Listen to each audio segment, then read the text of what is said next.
In the last few days, the Islamic State of Iraq and Syria, or ISIS, has again been in the news with new militants flocking to its banner and the USA and its allies inflicting airstrikes upon it. This week, we take a look at ISIS in the light of Bible prophecy to see if there is any indication of its role in the latter days. Since the rise of the power of ISIS, Bible students have been pondering if the Bible hints at the rise of such a power in the Middle East before the return of Christ. Will this small group be a stepping stone in order to gather the nations to Armageddon? Or is there a larger part for ISIS to play? Time, of course, will be the interpreter. However, it is interesting to consider some of the Bible prophecies which could link to the rise of ISIS and how this could bring about the great crisis of events in the latter days that prelude the manifestation of the Lord Jesus Christ to the world. So who are ISIS? Well, ISIS are a group of Sunni Muslim militia fighting to establish a caliphate in the area around Syria and Iraq. They believe in Shia law and that infidels should be destroyed. They are led by an Iraqi called Abu Barak al-Baghdadi and were originally an al-Qaeda group in Iraq, which joined in the Syrian civil war. They are incredibly violent and were so bloodthirsty and brutal that even Al-Qaeda have now disavowed them. Having gained control of territory in Syria and Iraq, they are well armed, obtaining weapons from the areas they have taken. They are also quite wealthy, as they have in their possession oil refineries which are still operational. So does this group have a part to play in the unfolding of events towards Armageddon? Well, one cannot be 100% certain, but there are some interesting things in our scriptures that this group could relate to.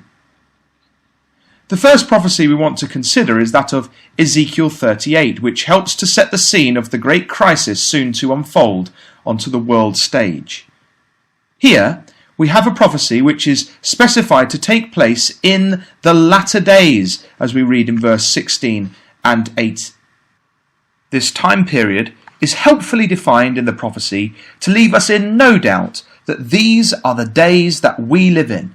For it states in verse 8 that the prophecy is to do with the land that is brought back from the sword and is gathered out of many people against the mountains of Israel, which have been always waste, but it is brought forth out of the nations, and they shall dwell safely, all of them. In other words, the latter days is a period when the Jews have returned to their land. The prophecy speaks of a great war which takes place against the people of Israel before God acts to save them, verse 18. The reason for this action is also stated by God. Thus will I magnify myself and sanctify myself, and I will be known in the eyes of many nations, and they shall know that I am the Lord. Verse 23. In the prophecy we read of two sets of nations. Unlike other prophecies, which can be quite general, we are given the specific names of them here in Ezekiel. They are ancient names, contemporary with the prophet Ezekiel, and so we have to look back into history to find and define what areas these ancient names now correspond to in modern times. One set of nations is headed up by a man called Gog in verse 2. He is the prince of Rosh, Meshech and Tubal, all ancient names for the territory of Russia. Allied with Gog are also other nations: Persia, modern Iran, Ethiopia, modern-day Sudan, and Libya of North Africa are mentioned in verse 5. In verse 6 we read of Gomer, a nation of Western Europe out of which the Gauls came around the area of modern France, and also Togarmah, which is the area of Armenia and southern Turkey. Therefore, Bible students have long watched Russia, as we expect to see it gathering its military might so that these events can take place. It has been exciting to watch the military reforms which are ongoing in Russia and the huge increase in military spending and developments that Putin has instigated. The crisis in Crimea and in the Ukraine witness to the fact that Russia does have the stomach for conflict. It's also been exciting to witness the recent alliance of Russia and Iran. A recent news article in ICEJ was entitled, quote, "Russia sends West warning by signing nuclear deal with Iran," end quote. And the article began, quote, "In a development that stunned many observers in Israel and the West, Russia signed an agreement with Iran on Tuesday which could possibly see the Islamic Republic enriching domestically produced fuel for its own nuclear reactions, undercutting Western efforts to discourage the practice," end quote. And that was dated 12th of November 2014. This alliance between Russia and Iran is exactly in accordance with Bible prophecy, as we can see Gog being allied with Persia. And we can see Russia also allied with Libya and the Sudan. The other set of nations we read of in verse 13, Sheba and Dedan and the merchants of Tarshish with all the young lions thereof. This set of nations challenges Gog's advance, and so they are clearly not part of the alliance which Gog sets up. Sheba and Dedan are the ancient names of the people in the Gulf, and Tarshish is the ancient trading power which has been identified with Britain and her now independent colonies, such as the USA. See Bible in the News, January 18th, 2013. It is interesting to note that it is these nations who are currently collaborating against ISIS under the leadership of the USA. This week, The Guardian reported on Wednesday that, quote, US-led forces conduct 23 airstrikes against ISIS positions in Syria and Iraq, end quote. Last week, airstrikes had been carried out, and it was thought in the media that the leader of ISIS, Abu Bakr al-Baghdadi, may have been killed. However, in the news on the 13th of November, the BBC reported that Baghdadi was alive and had issued a message. In an article entitled, quote, "Islamic State, Baghdadi message issued by jihadists," end quote, the report stated, quote, "The recording calls on ISIS supporters to erupt volcanoes of jihad across the world. He disparages opponents of ISIS as Jews, crusaders, apostates, and devils, and says the US and its allies are terrified, weak, and powerless," end quote. But not only are the US alliance against ISIS, but so are the Russians. Last month, The Independent had an article entitled, quote, "Chechnyan ISIS fighters under Omar al-Shushani threaten to take fight to Putin," end quote. The article states, quote, "ISIS Chechnyan military commander has threatened that Russia will be the group's next target."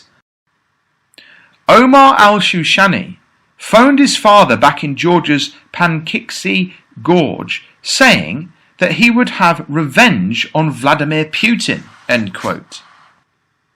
On Monday, the 13th of October last month, Al Arabiya had a news story entitled, quote, "ISIS's Chechnyans pose a serious threat to Russia," end quote. Now, Ezekiel 38 does not mention another power such as ISIS in the Middle East at the time of the invasion of Gog into Israel. We get the idea of two separate sets of nations. And so this must be the state of things just before that invasion takes place. However, we do seem to have a prophecy that indicates perhaps a third power will exist in the outworking of events that lead up to Ezekiel 38 taking place, that lead up to the outworking of events before God acts to save his people. This is the prophecy found in Numbers chapter 24. And the words of the unwilling prophet Balaam.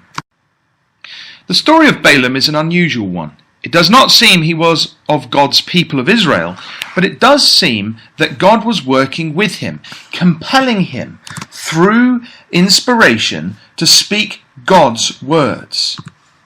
Balaam was invited by a Midian king, Balak, to curse Israel. However, Balaam was unable to speak words of cursing, as God only allowed him to utter words of blessing upon Israel. Amongst the things Balaam speaks of is a set of prophecies about the surrounding nations of Israel, which connect with the same time period we have looked at in Ezekiel 38, the latter days. For example, in chapter 24 of Numbers and verse 14 we read, "And now, behold, I, Balaam, go unto my people. Come therefore, and I will advertise thee, Balak, what this people shall do to thy people in the latter days." The prophet then utters a prophecy about various events connected with Balak's people, but in connection with what we have been looking at here, he states, "Alas, who shall live when God doeth this? And ships shall come from the coast of Kittim, and shall afflict Ashur, and shall afflict Eber, and he also shall perish forever." Numbers 24, verses 23 to 24. Now in this verse, as with most Bible prophecy about the latter days, ancient names of places are used. Kittim is an ancient name for Cyprus. Eber was the ancestor of the race of the Hebrews, Israel. The name Ashur is what is of most interest to us, though. According to Smith's Bible Dictionary, Ashur, quote, was a great and powerful country lying on the Tigris, Genesis 2:14, the capital of which was Nineveh, Genesis 10, verse 11. It derived its name apparently from Ashur, the son of Shem, Genesis 10:22, who in later times was worshipped by the Assyrians as their chief god. In the Hebrew, the word translated Ashur is the same word translated elsewhere as Assyria. Ashur is an actual city, located 110 kilometers south of Mosul and 280 kilometers north of Baghdad. It was one of the capital cities of ancient Assyria, and its remains are situated today on the western bank of the river Tigris in modern-day Iraq in the Al-Sharak district. Putting this together then, we can interpret the meaning of what God, through Balaam, has said would happen in the latter days. To paraphrase, "Alas, who shall live when God doeth this? And ships shall come from the coasts of Cyprus, and shall afflict Assyria, and shall afflict Israel, and he also shall perish forever."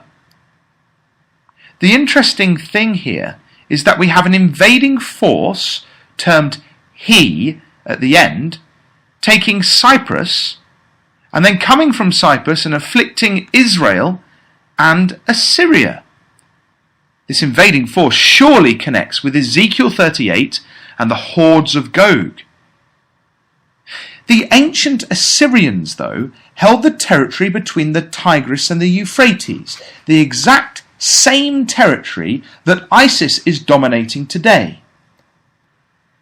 Do we have a reference here to ISIS as a power which sits on the territory of ancient Assyria? Are we being told that Russia will invade this territory before Gog has an evil thought, Ezekiel 38 verse 10, to come against Israel? When Gog takes this territory of Assyria, as this prophecy seems to indicate, he will then become the Assyria of the latter days, the king of the north of Daniel chapter 11. When we turn to Daniel chapter 11, we get more details given to us of these events. Daniel chapter 11 verses 40 to 45. "And at the time of the end shall the king of the south push at him, and the king of the north shall come against him like a whirlwind, with chariots, and with horsemen, and with many ships. And he shall enter into the countries, and shall overflow and pass over. He shall enter also into the glorious land, and many countries shall be overthrown. But these shall escape out of his hand, even Edom and Moab and the chief of the children of Ammon. He shall stretch forth his hand also upon the countries, and the land of Egypt shall not escape. But he shall have power over the treasures of gold and of silver, and over all the precious things of Egypt. And the Libyans and the Ethiopians shall be at his steps. But tidings out of the east and out of the north shall trouble him. Therefore he shall go forth with great fury to destroy, and utterly to make away many.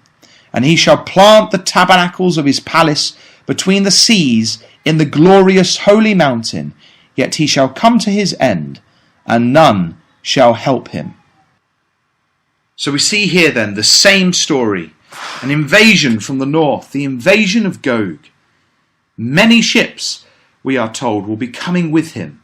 And this surely links in with the Numbers 24 prophecy, as the island of Kittim or Cyprus in the Mediterranean becomes the naval base of the invasion of Israel and Ashur. We also see here the invading force takes the land of Egypt, which shall not escape. The question, why would Russia invade Egypt, is one which we look forward to being answered if we are privileged to see events unfold. However, perhaps this will also have a connection to ISIS somehow. This week on Monday, the 10th of November, The Guardian ran a report entitled "Egyptian Jihadis Pledge Allegiance to ISIS." It stated, Egypt's most active jihadi group, Ansar Beit al-Madis, has disclosed its allegiance to Islamic State, becoming one of the largest militant bodies to pledge loyalty to ISIS outside its strongholds in Iraq and Syria. In a 9-minute audio recording released earlier on Monday, a spokesman for ABM said, "In accordance with the teachings of the Prophet, we announce our allegiance to the Caliphate and call on Muslims everywhere to do the same." The message attempted to justify its pledge by alluding to violations of the Egyptian state, which has cracked down on most forms of opposition over the last year, in particular in the region where ABM is based, end quote.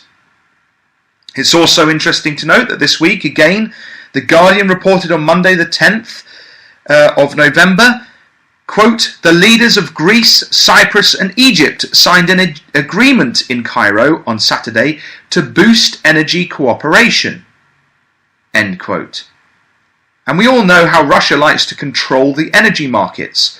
So this may be another reason for them sweeping down to take out the ISIS militants in Egypt and also perhaps to gain control of some of that energy between Cyprus and Egypt. However, we know that the invasion that will take place will not be successful. In Numbers 24 we have read that he also shall perish forever. In Daniel 11 we have read, "Yet he shall come to his end, and none shall help him." And in Ezekiel 38 we have read that they shall know that I am the Lord, that I am Yahweh.